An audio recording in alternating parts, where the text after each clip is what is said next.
Laboriel, and I love J. Ross TV. What's up, y'all? This your boy J. Ross, hanging out with my cat, Mr. Abraham Laboriel, a bass player extraordinaire. Let me get a little interview with him, y'all, while he hanging out here in St. Louis. So we just gonna get right to the questions. And the first thing I wanted to ask him, now you've been, man, you done played over 4,000 sessions.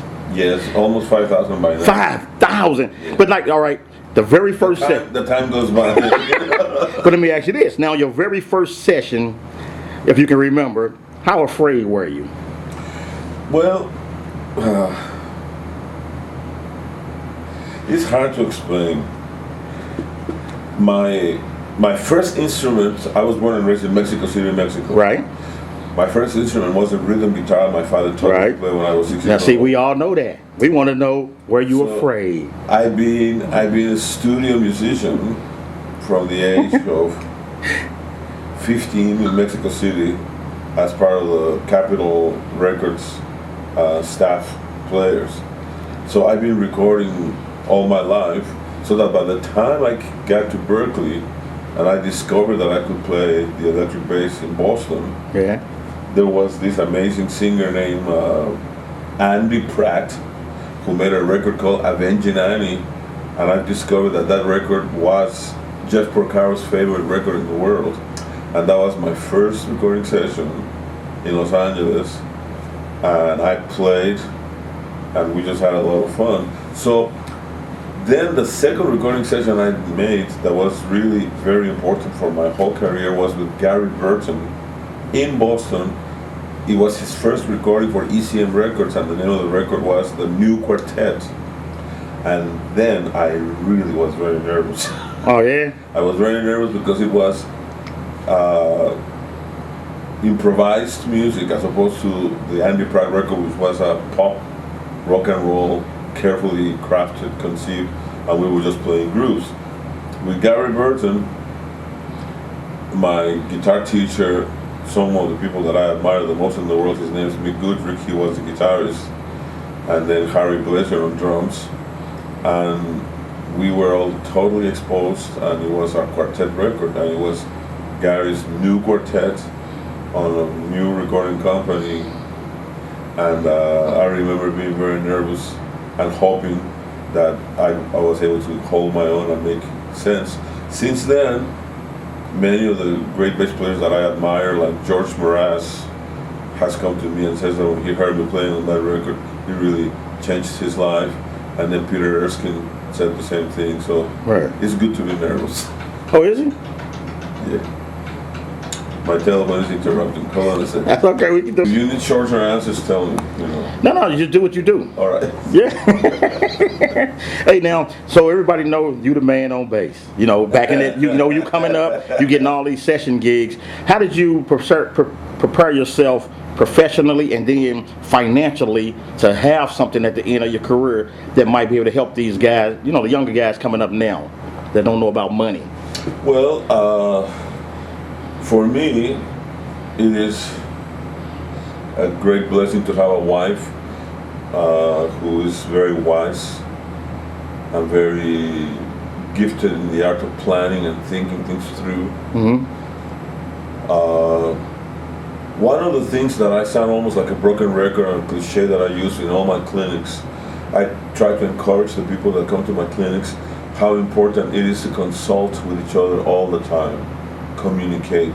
Don't live in a vacuum. Musicians have the very bad habit of spending too much time by themselves, thinking by themselves, practicing by themselves, and then unfortunately the conversation becomes a conversation that they have with themselves. They ask the questions and they answer, and then that is like, is very unhealthy.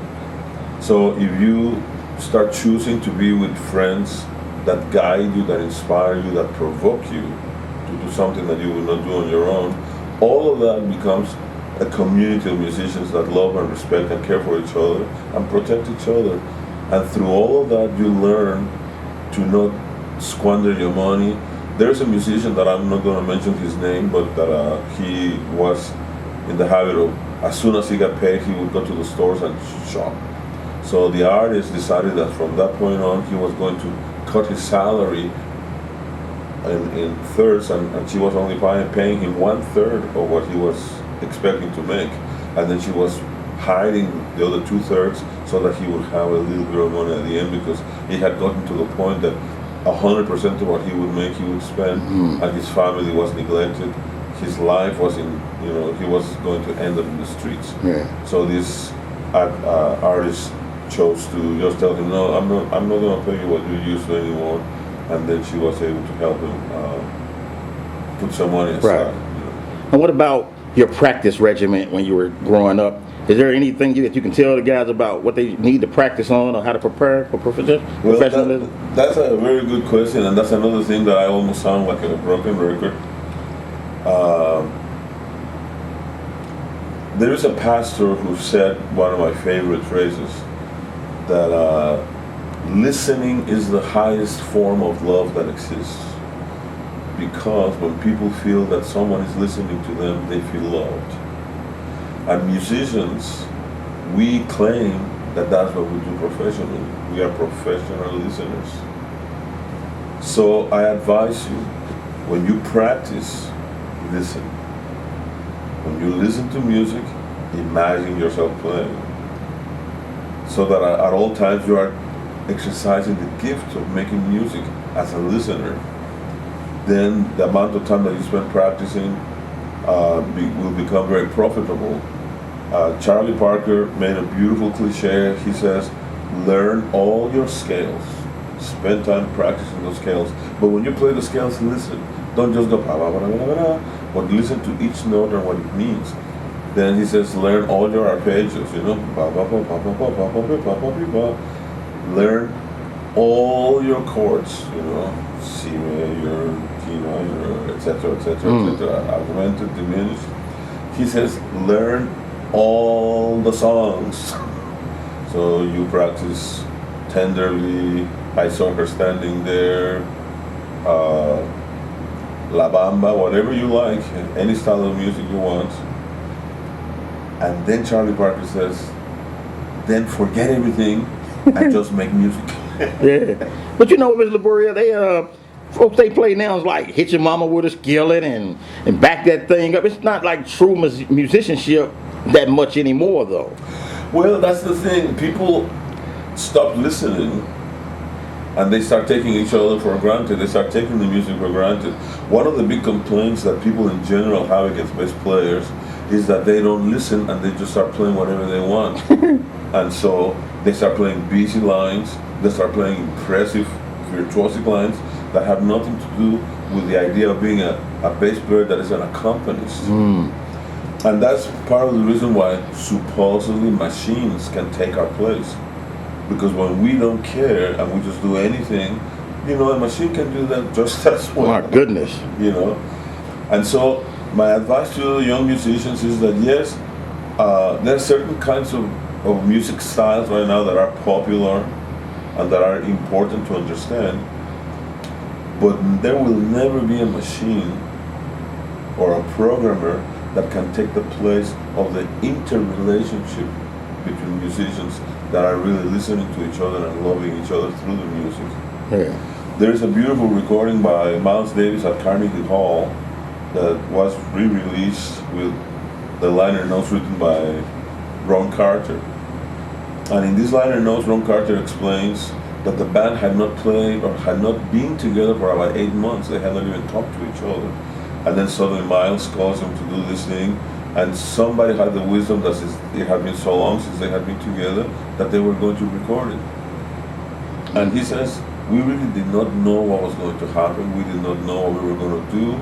The music started, and he says Tony Williams had been practicing Latin music, so suddenly he started to play Latin-like things.